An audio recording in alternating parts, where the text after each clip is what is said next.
नमस्कार, मी पद्मजा.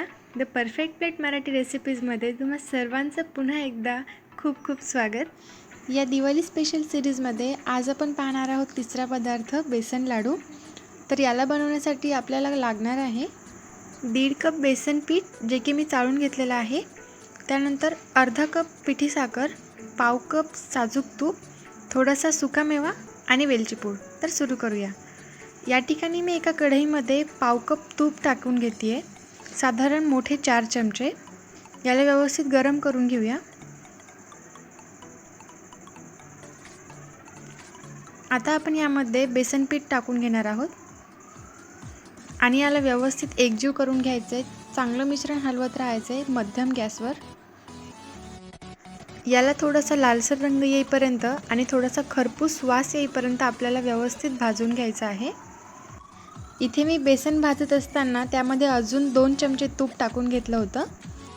तर साधारण आपल्याला हे मिश्रण व्यवस्थित बनवण्यासाठी पाव कप तूप आणि त्यावर अजून 1 ते 2 चमचे तूप आपण टाकून घेऊ शकतो. मध्यम गॅसवर हे मिश्रण 15 ते 20 मिनिट आपल्याला भाजून घ्यायचं आहे. मिश्रण खाली चिकटणार नाही याची काळजी घ्यायची आहे.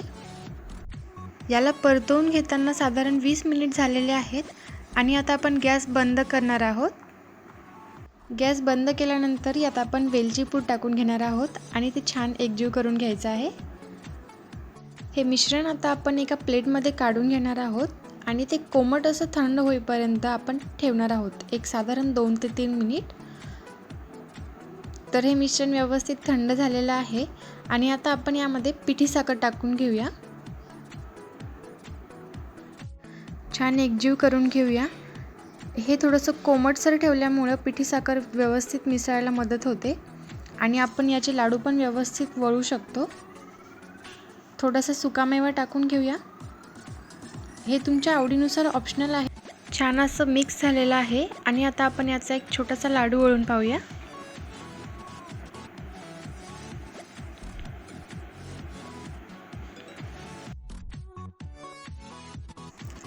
मस्तच. आता आपण याला एका प्लेटमध्ये काढून घेऊया. इतरही लाडू मी याच पद्धतीने वळून घेते. तर तुम्ही पाहू शकता इथे सुंदर असे आपले बेसन लाडू बनवून तयार आहेत. खूप छान दिसत आहे. हे जितके छान दिसत आहे तितकेच चवीलाही अप्रतिम आहेत. तुम्ही ही रेसिपी नक्की ट्राय करा. व्हिडिओ कसा वाटला ते कमेंट करून नक्की कळवा. पुन्हा भेटूया अशाच एका सुंदर रेसिपीसोबत. तोपर्यंत खुश राहा, मस्त राहा आणि खात राहा.